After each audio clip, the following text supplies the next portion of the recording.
नमस्कार। प्रादेशिक समाचार के साथ मैं पूनम गिरगिट्टा। पहले मुख्य समाचार। चुनाव आयोग आज दोपहर बाद 3:30 बजे झारखंड विधानसभा चुनाव कार्यक्रमों की करेगा घोषणा। कांग्रेस और झामुमो ने झारखंड में समय से पहले चुनाव कराने के आयोग के फैसले पर जताई आपत्ति। भाजपा ने कहा, डरी हुई है हेमंत सरकार। झारखंड विधानसभा चुनाव को लेकर भाजपा कोर कमेटी की आज दिल्ली में बैठक। केंद्रीय गृह मंत्री अमित शाह और पार्टी के राष्ट्रीय अध्यक्ष जेपी नड्डा की मौजूदगी में प्रत्याशियों के नाम होंगे तय। झामुमो का दावा, सीटों के बंटवारे को लेकर गठबंधन के घटक दलों में बन चुकी है सहमति। चुनाव तिथियों की घोषणा होते ही सीट शेयरिंग का फॉर्मूला किया जाएगा सार्वजनिक। और मौसम विभाग ने आज जमशेदपुर, चाईबासा और सरायकेला समेत राज्य के कई हिस्सों में बारिश का जताया पूर्वानुमान। 20 अक्टूबर के बाद होगी ठंड की शुरुआत। और अब समाचार विस्तार से। चुनाव आयोग आज झारखंड और महाराष्ट्र विधानसभा चुनावों के कार्यक्रम की घोषणा करेगा। आयोग नई दिल्ली में दोपहर 3:30 बजे प्रेस कॉन्फ्रेंस कर कार्यक्रम की घोषणा करेगा। झारखंड विधानसभा का कार्यकाल अगले साल 5 जनवरी को समाप्त हो रहा है, जबकि महाराष्ट्र विधानसभा का कार्यकाल अगले महीने की 26 तारीख को समाप्त होगा। कांग्रेस पार्टी ने राज्य में समय से पहले चुनाव कराने के आयोग के फैसले पर आपत्ति जताई है। पार्टी के वरिष्ठ नेता राजेश ठाकुर ने कहा है कि महाराष्ट्र के साथ झारखंड में चुनाव कराना न्याय संगत नहीं है। जब हमने बार बार कहा कि ड्यू डेट हमारा 6 जनवरी है, तो उससे पहले आप कराइए। आप महाराष्ट्र के साथ चुनाव कराना चाहते हैं, ठीक है, तो आपने हरियाणा का जब 3 नवंबर को था और महाराष्ट्र का 26 नवंबर को ड्यू डेट था, तो आपने इन दोनों का साथ क्यों नहीं कराया? तो कहीं न कहीं जब आप हमारी बात अनसुनी करते हैं, तो हमें ये लगता है कि आप राजनीति से प्रेरित होकर या किसी दल विशेष से प्रेरित होकर के इस तरह की घोषणाएं करते हैं। इस बीच राज्य में सत्तारूढ़ गठबंधन के प्रमुख घटक झारखंड मुक्ति मोर्चा ने भी महाराष्ट्र के साथ झारखंड में चुनाव कराए जाने के फैसले पर नाराजगी जताई है। पार्टी के वरिष्ठ नेता मनोज पांडेय ने पत्रकारों से बातचीत में चुनाव आयोग पर भाजपा के इशारे पर काम करने का आरोप लगाया। आज इलेक्शन का घोषणा होना है और इसकी जानकारी कल ही भाजपा नेताओं को हो जाती है। क्या भाजपा नेताओं के इशारे पर आयोग काम करता है? इस कदर किसी आयोग को कठपुतली बना के रखना बहुत गंभीर विषय है। इधर भाजपा ने महाराष्ट्र के साथ झारखंड में चुनाव कराने के फैसले का स्वागत किया है।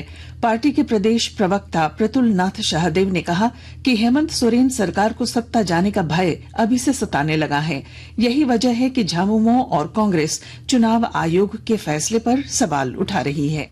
देखिए, हम पूरे तरीके से तैयार हैं और ऐसे भी यहाँ का जो इलेक्शंस था वो ड्यू था और 5 जनवरी तक असेंबली की मियाद पूरी हो रही थी, तो उसके पहले तो इलेक्शंस होना ही था। लेकिन झारखंड मुक्ति मोर्चा किस तरीके से घबरा गया है कि उसने ऑफिशियली पोस्ट किया कि साहब ये मर्डर ऑफ डेमोक्रेसी, ये समय से पहले चुनाव करा रहे। ये सब डर इनका सर चढ़कर बोल रहा है। इनकी कुशासन, भ्रष्टाचार, मिस गवर्नेंस और लूट खसोट के राज का अंत होने वाला है। झारखंड विधानसभा चुनाव को लेकर भाजपा की कोर कमेटी की आज दिल्ली में बैठक होगी। बैठक में प्रदेश भाजपा के नेताओं के अलावा केंद्रीय गृह मंत्री अमित शाह और पार्टी के राष्ट्रीय अध्यक्ष जेपी नड्डा भी शामिल होंगे। दिल्ली रवाना होने से पहले पार्टी के प्रदेश अध्यक्ष बाबूलाल मरांडी ने कहा कि बैठक में प्रत्याशियों के नामों पर चर्चा होने की संभावना है। दिल्ली बुलाए हैं तो वहाँ बैठक में पता चलेगा कि क्या क्या एजेंडा है, लेकिन मैं इतना कह सकता हूँ, चुनाव है झारखंड में तो चुनाव का ही एजेंडा होगा। इधर झामुमो ने भी इंडी गठबंधन के घटक दलों के बीच भी सीट शेयरिंग का फॉर्मूला तय कर लेने का दावा किया है। पार्टी के वरिष्ठ नेता मनोज पांडे ने कहा कि चुनाव तारीखों की घोषणा के तुरंत बाद सीट शेयरिंग का फॉर्मूला सार्वजनिक कर दिया जाएगा। जदयू नेता सरयू राय ने दावा किया है कि 2024 के विधानसभा चुनाव में एनडीए की जीत सुनिश्चित है। जमशेदपुर में पत्रकारों से बातचीत में उन्होंने कहा कि राज्य की हेमंत सोरेन सरकार ने जनता का विश्वास खो दिया है, जिसका फायदा एनडीए को होने जा रहा है।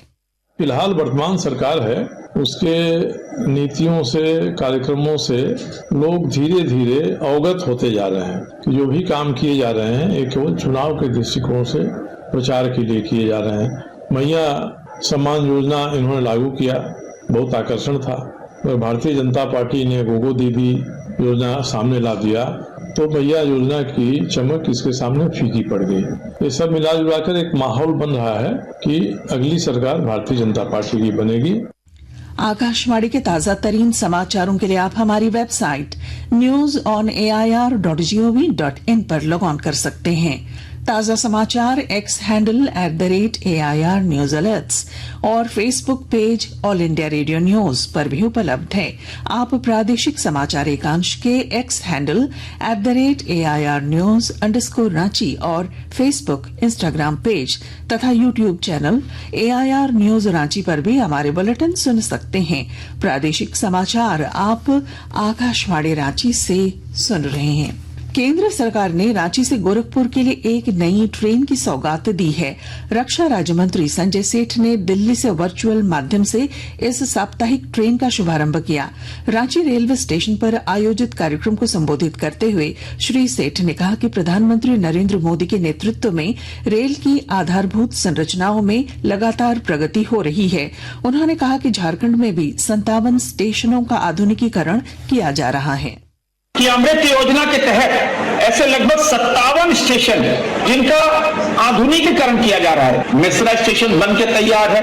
टाटी सिलवे, नामकुम, गंगा घाट, मोरी, सिल्ली, इन सब स्टेशनों पे भी उनका कायाकल्प हो रहा है। और प्रधानमंत्री नरेंद्र मोदी जी की जो सोच कि हमारी ट्रेनें विश्वस्तरीय हो। हजारीबाग के BSF प्रशिक्षण केंद्र में आज दीक्षांत परेड समारोह संपन्न हुआ। समारोह में कुल 373 नव आरक्षकों ने देश सेवा की शपथ ली। दीक्षांत समारोह में मुख्य अतिथि के तौर पर महानिरीक्षक KS बनियाल ने सलामी ली और परेड का निरीक्षण किया। उन्होंने नव आरक्षकों को बधाई दी। गिरिडीह जिले के मधुबन थाना क्षेत्र से पुलिस ने एक ट्रक से 50 लाख रुपए मूल्य की अंग्रेजी शराब जब्त की है। SDPO सुमित प्रसाद ने बताया कि ट्रक में शराब को भूसे के नीचे छिपाकर रखा गया था। उन्होंने बताया कि ट्रक का रजिस्ट्रेशन उत्तर प्रदेश का है। मोटे अनाज को प्रोत्साहित करने के लिए केंद्र के नरेंद्र मोदी सरकार द्वारा शुरू की गई श्री अन्न योजना का बोकारो के किसानों पर खासा प्रभाव देखने को मिल रहा है।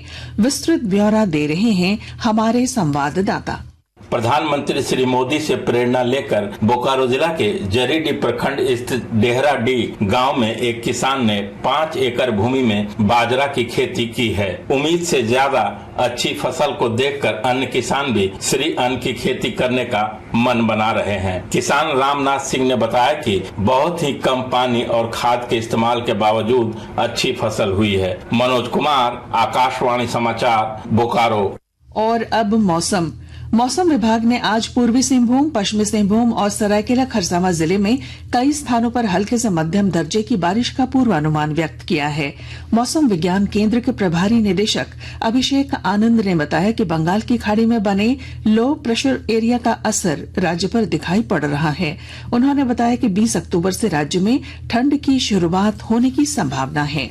और अब बुलेटिन के आखिर में मुख्य समाचार एक बार फिर। चुनाव आयोग आज दोपहर बाद 3:30 बजे झारखंड विधानसभा चुनाव कार्यक्रमों की करेगा घोषणा।